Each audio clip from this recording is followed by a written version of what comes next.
makes you think that that insanity isn't exactly what's valuable about people? What makes you think you would ever want to take that away? And that's the case that he makes.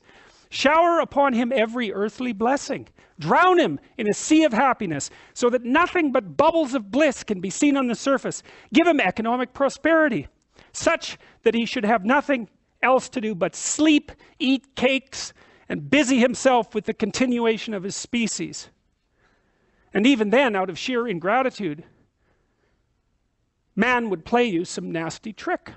He would even risk his cakes and would deliberately desire the most fatal rubbish, the most uneconomical absurdity, simply to introduce into all this positive good sense his fatal, fantastic element.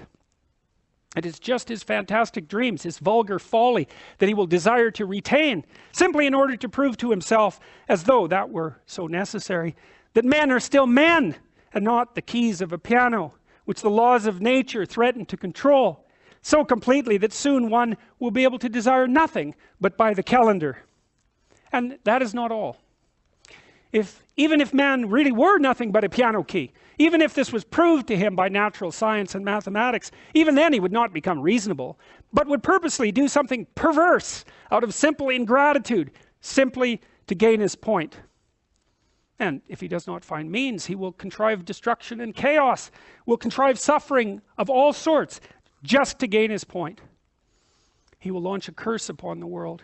And as man is the only animal that can curse, it's his privilege, the primary distinction between him and other animals.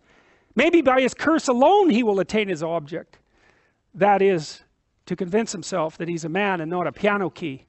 And if you say that all of this too can be calculated and tabulated, chaos and darkness and curses, so that the mere possibility of calculating it all beforehand would stop it all, and reason would reassert itself, then man would purposely go mad in order to be rid of reason and gain his point.